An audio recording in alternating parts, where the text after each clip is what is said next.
Welcome dear गुनजाम। आज हम पढ़े BANS 183 पार्ट 9 पर्यावरणीय पर्यटन। पर्यावरणीय पर्यटन की परिभाषा। पर्यावरणीय पर्यटन को पर्यावरणीय रूप से जिम्मेदारी, ज्ञानवर्धक यात्रा और प्राकृतिक आनंद लेने और उसकी प्रशंसा करने के लिए पर्याय बांध रहित प्राकृतिक क्षेत्र में संबंधित यात्रा करने के रूप में परिभाषित किया जा सकता है और अतीत और वर्तमान दोनों में सांस्कृतिक विशेषताओं के साथ जो संरक्षण को बढ़ावा देते हैं, जिसमें कम आगरूकता प्रभाव है और जो स्थानीय आबादी की सामाजिक आर्थिक भागीदारी को सक्रिय रूप से लाभ प्रदान करते हैं। सेबलेस लेस्टुकेरेन 1996 में इस परिभाषा के अनुसार इको टूरिज्म सांस्कृतिक और पर्यावरणीय पर्यटन दोनों में शामिल कर सकते हैं और स्थानीय आबादी को लाभ पहुंचा सकते हैं, जो गतिविधियों का एक अभियंग भी है। तभी से पर्यावरणीय पर्यटन पर विभिन्न परिभाषा उभर कर सामने आई। अधिकांश परिभाषा पर्यावरणीय पर्यटन के एक विशेष रूप से में अनुभव करती है, जिसमें 3 महत्वपूर्ण मानदंड हैं। पर्यावरणीय पर्यटन उल्लेख है क्योंकि यह पर्यटन उद्योग से सबसे तेजी से बढ़ते क्षेत्र में से एक है। पर्यावरणीय पर्यटन को कभी कभी पर्यटन के विकल्प रूप से जाना जाता है। इसका उपयोग सांस्कृतिक पर्यटन के रूप समानार्थी रूप से भी किया जा सकता है। औपचारिक रूप से वो प्राकृतिक, सामाजिक और सामुदायिक मूल्य के मूल्य के अनुरूप पर्यटन के एक रूप में भी परिभाषित किया जा सकता है।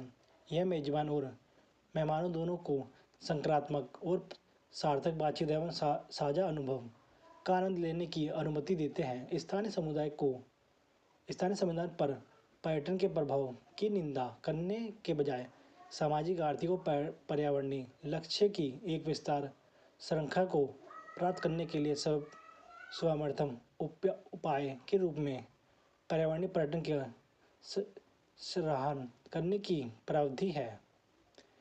समकालीन समय में मनोवैज्ञानिक पर्यटन के रूप में जैसे पर्यावरणीय पर्यटन, सांस्कृतिक पर्यटन, समुदाय आधारित पर्यटन या सामान्य वैकल्पिक पर्यटन पर ध्यान दे रहे हैं। पर्यावरणीय पर्यटन में आकर्षण और दिलचस्प परिवेशन के साथ आनंद लेना और संलग्न करने के लिए यात्रा शामिल है, जिसे अक्सर प्राकृतिक रूप से पहचाना जाता है। इसमें अपने मनपसंद लोगों के साथ आनंद लेना और संलग्न रहने के लिए यात्रा भी शामिल है। उसमें गतिविधियों को अक्सर विदेशी या स्वदेशी एक तरह से आधार और सहयोग के रूप में पहचाना जाता है। इस तरह वे विदेशी और अज्ञात की तलाश करने की मानवता इच्छा पर जोर देते रहे हैं। मनोविज्ञान को भी ऐसे ही करने के लिए कहा गया है, लेकिन उन्होंने मानव व्यवहार के बारे में गहरी तुलनात्मक समझ रखने के लिए जीवन के मानवीय तरीके के बारे में अधिक से अधिक जानने और विभिन्न दृष्टि की किस्म के बारे में जानने के लिए ऐसा पेशेवर रूप से किया है। हालांकि पर्यटन को स्थानीय संस्कृतियों के में केवल सत्य रुचि है, मनोविज्ञान वास्तव में स्थानीय समुदाय में रुचि रखते हैं और अक्सर लोगों को की भलाई के लिए अपने ज्ञान का उपयोग करने के लिए करते हैं। लेकिन पर्यटन स्थानीय समुदाय के बारे में इतनी गहराई से नहीं सोचते। उनमें से बहुत से लोग इस बात से बेपरवाह हैं स्थानीय समुदाय के साथ क्या होता है। यह पर्यावरणीय संस्कृति पर्यटन का एक वास्तविक दोष है। बाकी क्वेश्चन देख लेना। राजनीतिक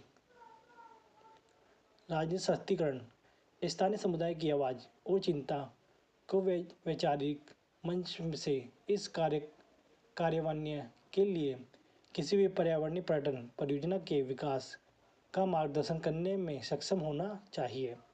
यह एक समुदाय के भीतर विधि हेतु समूह को आवाज़ और निर्णय लेने की शक्ति देने के लिए उचित है और उम्र, लिंग और वर्ग के आधार पर विभाजित सभा विधि समूह के रूप बीच वितरित की गई शक्ति है।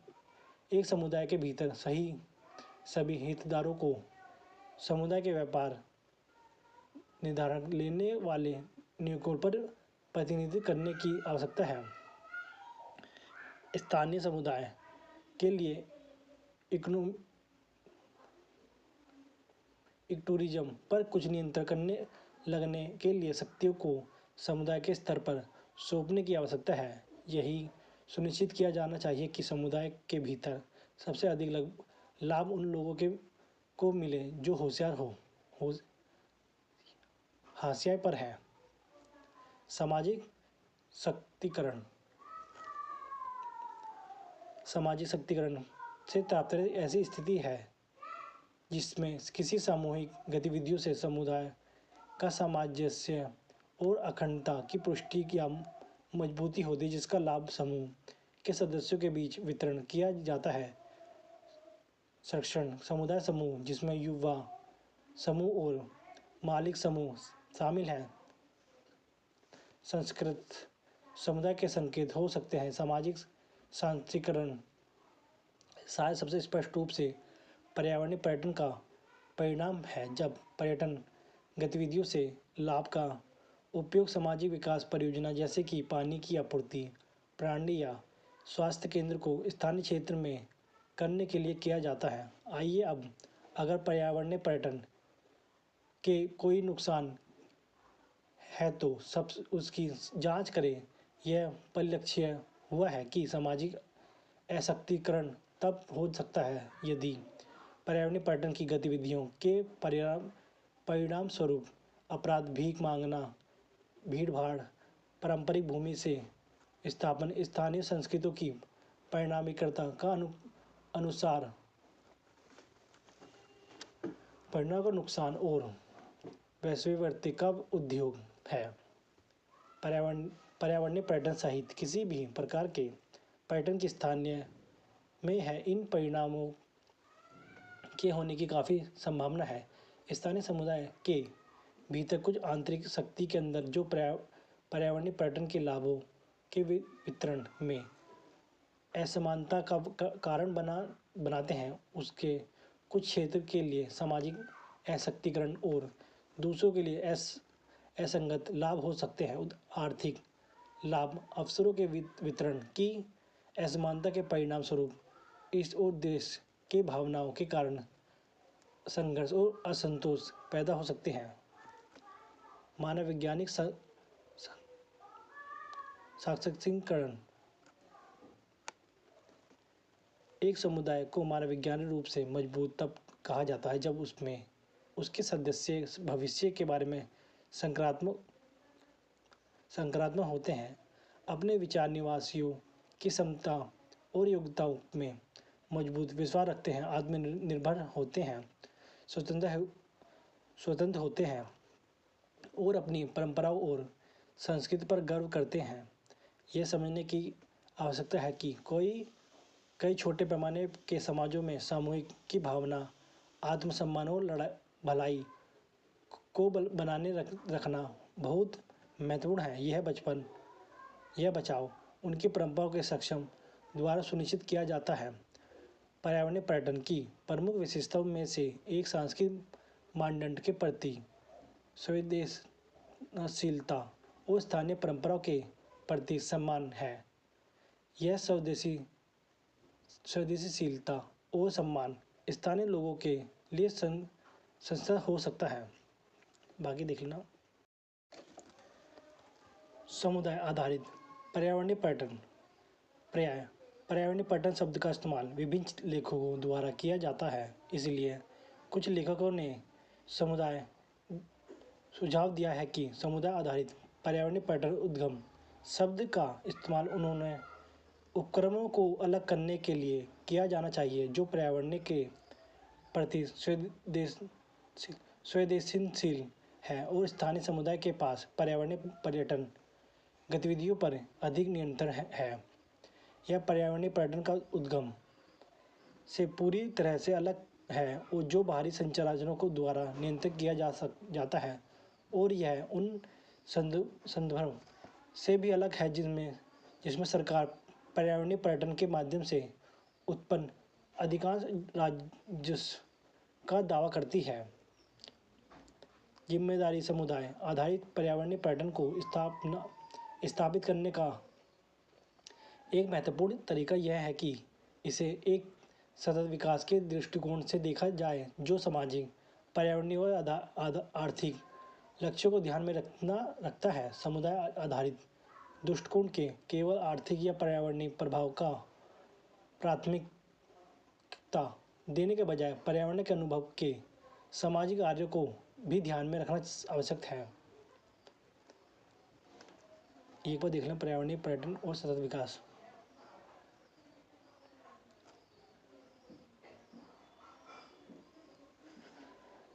नागालैंड सामुदायिक का भागीदारी।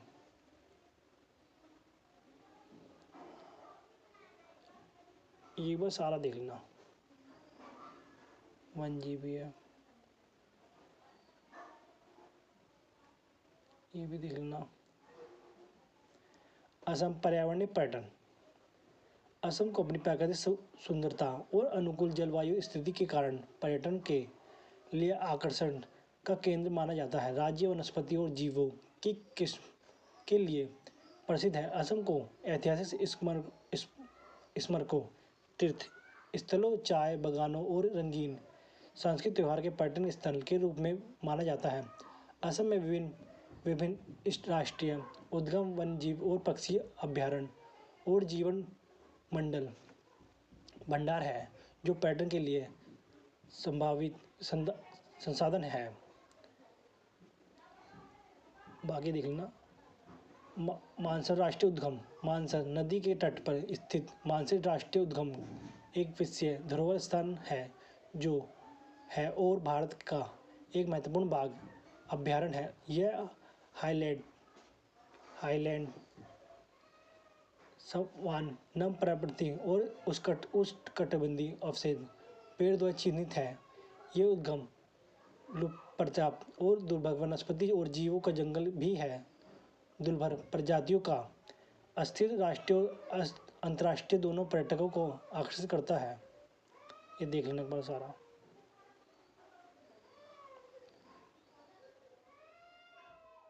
बाकी चैप्टर ही समाप्त है।